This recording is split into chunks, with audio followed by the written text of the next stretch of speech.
Hey Muse, it has been quite some time. And actually, I don't think it's been that long. You're looking at me like it's been months, but I don't think it has been. I think it's been more like days since we had our last conversation. I don't even remember what we talked about, but we talk about so many things, Muse. But I know what we're going to talk about this time because something really, really super cool is going on right now. And I have to confess to you, Muse, that I have broken one of my tenets that I set for myself a long time ago. Many, many moons ago in a far-off place, a long time ago in a galaxy far, far, far, far away, I had, for some reason, decided that I could only expend my creative energy on one thing at a time. So if I was doing a show, if I was acting in a show, I couldn't write a book. So, as you know, Muse, I'm doing cabaret right now. I've pretty much got everything memorized. I'm pretty solid on all of that. So we don't open for a while.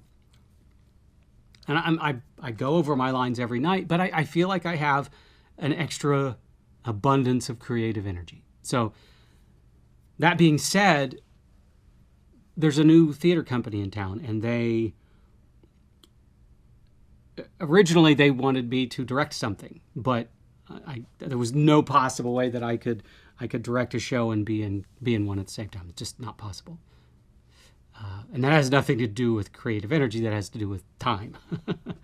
So when we were talking, they discovered that I was a writer, and they asked if I was interested in writing something. So I said, of course, yes. And assuming that it would be, a year or two or something. Well, next thing I know, they're wanting me to write something now. And I'm like, fine, sure, cool, why not? And then in the discussion, it turns out that they were also interested in horror. Now, as someone who has written a lot of horror, who has also been involved in the theater for 3 decades plus, I know that there's really not a lot of quality horror scripts out there for the stage. Yes, there's Dracula, and there's Frankenstein, and there's some other things like 70 Scenes of Halloween, and there are a few others. Gory Stories, which is one of my favorites. Goblin Market, another favorite of mine.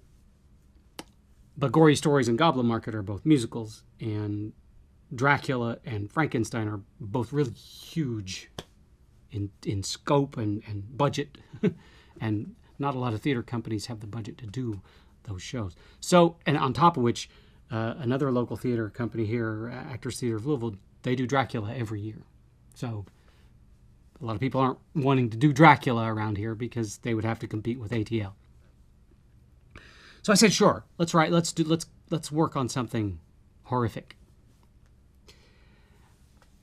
And so I set that aside. I went back to doing my rehearsing thing, and out of nowhere, thank you, smacked me upside the head with an idea for this script. And that idea came in the form of an image. And the image was this character sitting in a chair,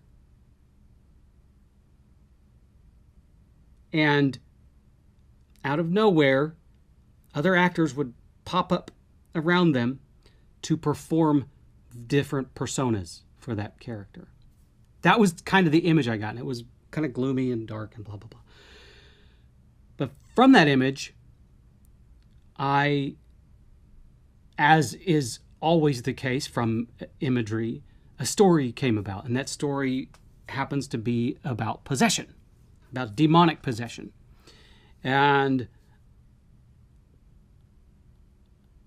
as soon as I realized what that image was for me, the pieces started falling into place. And the more pieces fell into place, the darker the story got. And the darkness kind of culminated in me realizing that I could effectively integrate this play with the universe of My Nameless Saga. Now, I know that sounds crazy because, I mean, it's a very large universe, and it's 3 novels, and also has something very big to do with my megaverse that I'm creating. But I realized how effective it would be if I indirectly combined them. Because not only is the one character that I want to use in this play so provocative, but it gives me this just untold palette with which to paint. And of course, it's a very grim palette. And now, the thing about the play that I'm writing, actually I started writing it last night. The thing about it is that it's kind of horror tucked inside, or maybe it's the opposite. Maybe it's a murder, not a murder mystery, a crime drama packed inside a horror story. At least in the first act. And then in the second act, it's the reverse. And I don't want to give too much away about this, but I'm really excited about this because what it's allowing me to do is it is allowing me to bring to life in a very real way, not real way, that implies something that I don't want to imply. It's allowing me to bring to life in a new media, a new fictional media, ideas that I created that I'm very fond of, because of all of my work, Hell's Muse is one of my favorites. Because of a lot of reasons, one of them being what it represents to me and how I felt at the time towards the publishing industry when I wrote it, and how complex it was. It was also the first book that I wrote that was ever reviewed by a major magazine. And I love the idea of taking that universe and crossing it over to a different media, especially theater, because I love theater. I love it so much. And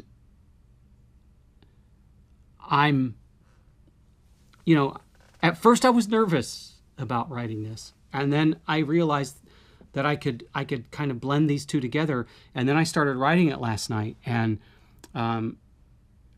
it's on the surface, it's kind of simple. But when you dig deeper, it's very complex. And it begins with this simplicity. It begins kind of with a very David Mamet simplicity in the language. And as it starts to unravel, as the characters and the themes and the story starts to unravel, it will get more complex. And, I think that this could be a very good bridge for audiences that maybe aren't so keen on horror, because it'll be disguised as a crime drama, and it'll also, I think that it will be a way for me to introduce my form of horror to the stage and to people that just don't read, because that is becoming more and more prevalent. And it's also getting me excited about writing scripts. I was already fairly excited about it, but now I'm, I had months ago, I had come to the realization that books it's becoming a challenge as an author to survive writing only books. That's just the truth of it. That's just the unwashed truth of this particular matter. And there are a lot of reasons for it. Fewer and fewer people are reading. More and more people are writing. And the manners by which we publish are not really doing a whole lot to help us be seen and known. So we have to seek out other venues. And I believe that this will serve as a great bridge for me to jump from writing novels to writing screenplays and television show scripts. Because that's really, I think ultimately that's going to be my goal now, is to break into screenwriting. Because I believe that I believe I have a lot to offer, because I have the training. I've been an actor for so long. I've been on stage. I've done film, and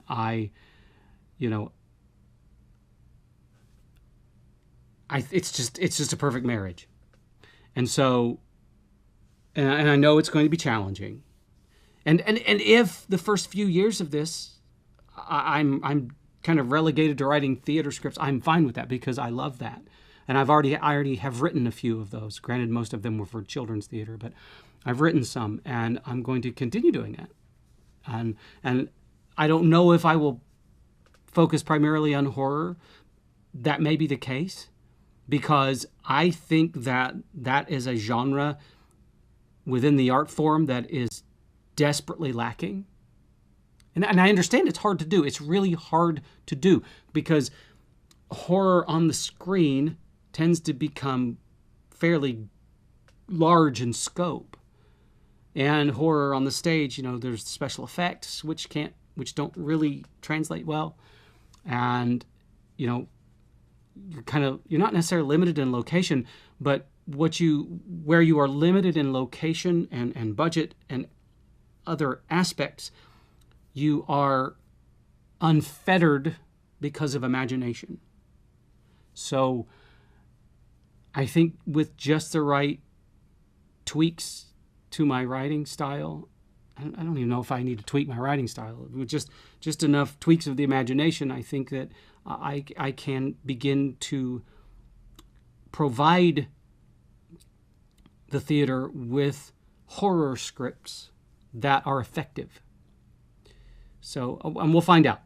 This first one, which is called The Unhealed, will be a great litmus test for me to know if I have the ability to translate my ideas in my head, which are very easily translated into the novel form, because novels are, for me, very easy to write.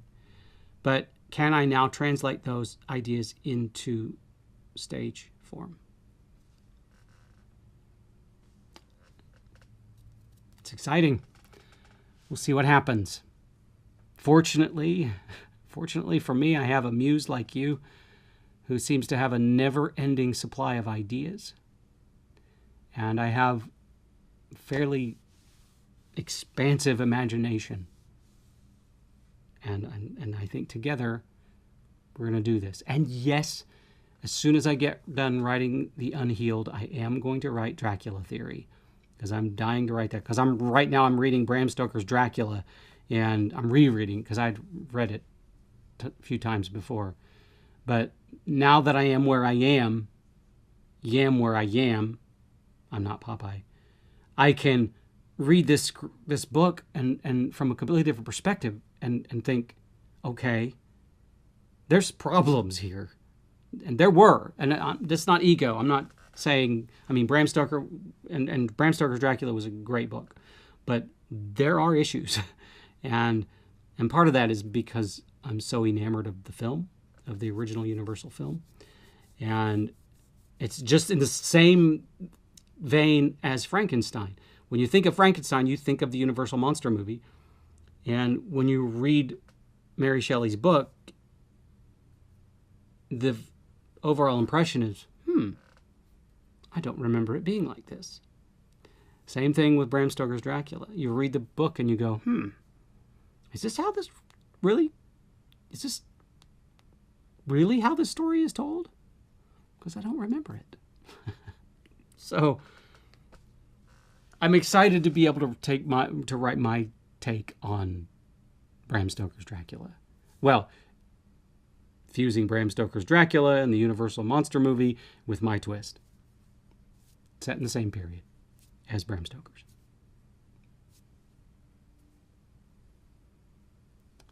And that's all I got today, Muse.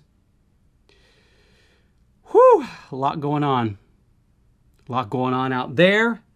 A lot going on in here. And as always, a lot going on in here.